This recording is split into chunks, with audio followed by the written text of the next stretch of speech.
విశాఖపట్నంలోని గోపాలపట్నం వైభవ్ షాపింగ్ మాల్లో అగ్ని ప్రమాదం జరిగింది. అర్ధరాత్రి మంటలు అంటుకోవడంతో షాప్ పూర్తిగా కాలి బూడిదైంది. ప్రమాదానికి షార్ట్ సర్క్యూట్ కారణమని షాప్ యజమానులు చెబుతున్నారు. ఆస్తి నష్టంపై అంచనా వేస్తున్నారు.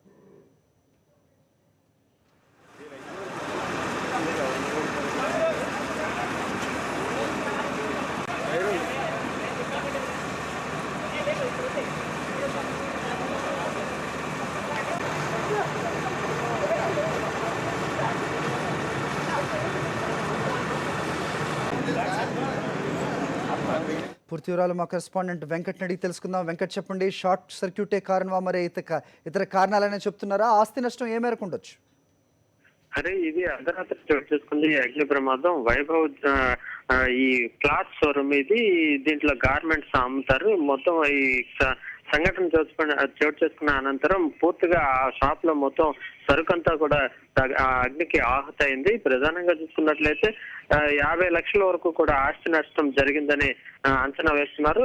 దీనికి కారణం ఒక షార్ట్ సర్క్యూట్ గానే వాళ్ళు ముందుగా ప్రధానంగా ఫస్ట్ ఇన్ఫర్మేషన్ గా గ్యాదర్ చేయడం జరిగింది. అయితే దీనికి సంబంధించి చూసుకున్నట్లయితే గోపాలపట్నం పరిసర ప్రాంతాల్లో ఎక్కడ చూసినా ఈ షాప్స్ అన్ని కూడా ఒక క్లోజ్డ్ సర్క్యూట్ లాగా ఉంటున్నాయి. ఈ వల్ల దీంతో ఉండడం వల్ల ఆ చుట్టూ ఈ ఏదైతే అగ్నిమాపక సిబ్బంది వెళ్ళటానికి కూడా సందులు మాదిరిగా ఉంటాయి. కావున ఈ ప్రమాదాలు తరచూ చోటు చేసుకుంటే మరింత తీవ్రత పెరిగే అవకాశాలు కనిపిస్తున్నాయి. అయితే దీనికి సంబంధించినంత వరకు ఫస్ట్ ఇన్ఫర్మేషన్ ప్రకారం అయితే షార్ట్ సర్క్యూట్ గా చెప్తున్నారు. అయితే దీనికి సంబంధించి ఇంకేం జరిగింది అనేది తదుపరి విచారణలో వెల్లడవుతుంది అనేది అగ్నిమాపక సిబ్బంది చెప్పడం జరిగింది. అయితే ప్రధానంగా ఏవైతే మెజర్మెంట్స్ ఉన్నాయో ఆ మెజర్మెంట్స్ పాటించడం లేదంటూ కూడా వాళ్ళు చెప్పడంతోనే ఒక ఆందోళన వ్యక్తం అవుతుంది. దీనికి సంబంధించి పూర్తిగా ఆ షాప్ యాజమాన్యం ఎట్లాంటి చర్యలు తీసుకుంటే వాళ్ళపైన ఎట్లాంటి చర్యలు తీసుకోవాలి అనేది కూడా వాళ్ళు గైడ్ చేయడం జరుగుతుంది. దీనిపైన పూర్తిగా అగ్నిమాపక సిబ్బంది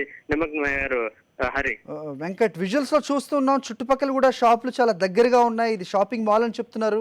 పక్క షాప్స్ కి ఏమన్నా వ్యాపించిందా? అలాంటి ప్రమాదం ఏమి లేదనుకోవచ్చా? క్లుప్తంగా చెప్పి ముగించండి. అంటే అర్ధరాత్రి సమయంలో జరగడంతోనే షాప్స్ అన్ని క్లోజ్ చేయడం జరిగింది. అందుకే వాళ్ళు కొన్ని మెజర్స్ పాటించడం వలన మిగతా షాపులకి ఇది విస్తరించలేదు. దానికి కొద్దిగా పర్వాలేకపోయింది. లేని అగ్నిమాపక సిబ్బంది కూడా సకాలంలో స్పందించడంతోనే మరింత చుట్టుపక్కల వాళ్ళని పూర్తిగా క్లోజ్ చేయడం జరిగింది. వాళ్ళు అవన్నీ కూడా ఆర్పడంతోనే ఇది మిగతా షాపులకి విస్తరించకుండా అక్కడతో ఆగడం జరిగింది. హరి, ఓకే వెంకట్.